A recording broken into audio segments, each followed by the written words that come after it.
What's going on, guys? Got 3 different quick pieces of information here on our New York Jets. If you appreciate it, a thumbs up is an easy way to show it. So, coming from multiple sources, the Jets have signed Will McDonald and Joe Tippmann to their rookie contract. So the Jets will go into camp without any contractual drama at all between draft picks or Quinn Williams.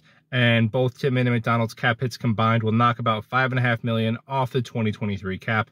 So Jets still with around $20 million to play with in 2023 as it stands right now.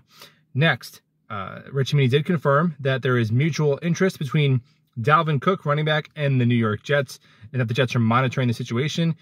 He says, per sources, that Cook is looking to earn around $8 million for this upcoming season, but they're pretty far apart, and the Jets are not going to guarantee $8 million. Cimini said that they'd be surprised if Joe Douglas went above $6 million. I wonder if some guy on YouTube has been saying $5 or $6 million max for like a month.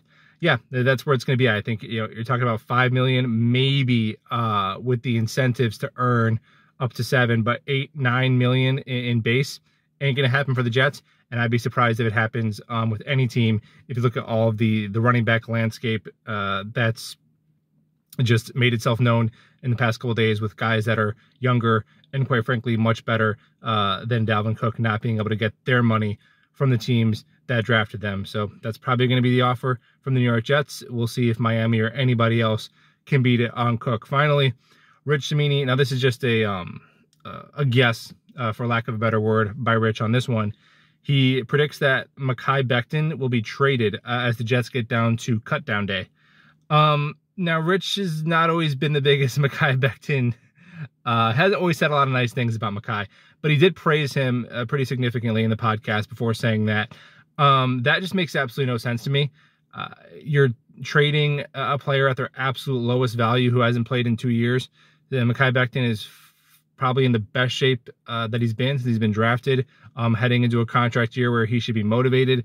You got to get everything you can out of Mekhi Becton this year, and then you figure it out from there. Whether he's in your long-term plans, franchise tag, all that stuff is to worry about next offseason. But right now, your team is simply better with Mekhi Becton on it than not on it.